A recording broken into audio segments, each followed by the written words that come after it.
Transformational coaching tips, 7 habits of great coaching. Now, as we seek to empower leaders through the ministry of coaching, there are 7 essential skills or habits that we want you to pay attention to. The first 3 blend together beautifully and form the foundation for the last 4. So let's look at those 7 habits.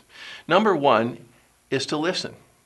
Proverbs 18:13 says, "He who answers before listening, that is to his folly and shame."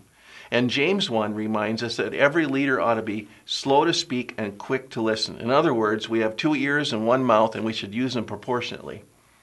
So, I don't know about you, but there's been way too many times where I've done the folly of speaking before I took time to listen. The foundation of great coaching is to listen. Number 2 is to care. It's got to be about a personal relationship you have with the leader you're serving, not just about the project that the 2 of you might be working on together. So when you care for them personally, care for their family, care for them prayerfully, and care for them appropriately in the sense that they know how valuable they are to you and, more importantly, to God. Third habit is to celebrate. Too many of us leaders do not take the time to stop and pay attention and to celebrate what God's doing in our lives and through our work, our ministries. So there are times where we celebrate ministry progress. We've worked on something together, we've come up with a good plan, and then we put the plan into action and something wonderful happened. And we stop and praise God for the way that particular event turned out. There's times where we celebrate our personal growth. Maybe the ministry event we worked on didn't turn out so well, but we can celebrate the life lessons and how we grew personally from the experience. And then there are times we just need to stop and celebrate God. Because whether or not the ministry event went well, whether or not we can see any personal growth happening, God's still in charge and He loves us. And so coaches help leaders make sure they're stopping to take time to celebrate. Number 4 is to strategize.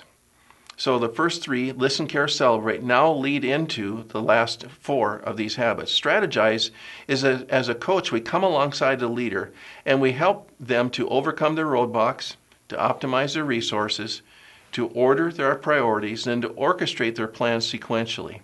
We don't do the strategizing for them, but good coaching helps that leader become more strategic. Number 5 is to train.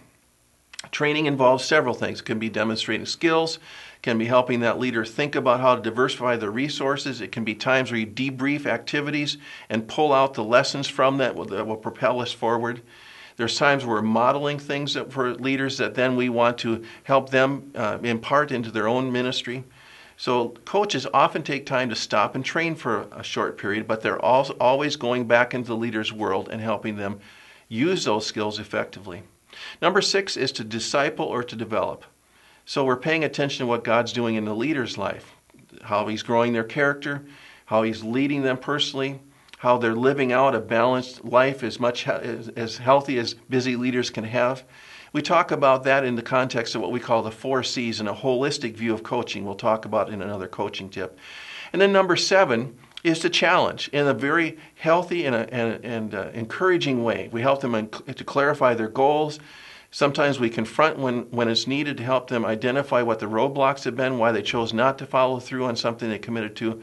But we also work hard as a coach, to give them the confidence they need to excel by speaking our belief in them, and very importantly, helping them confirm the next steps forward in their leadership journey.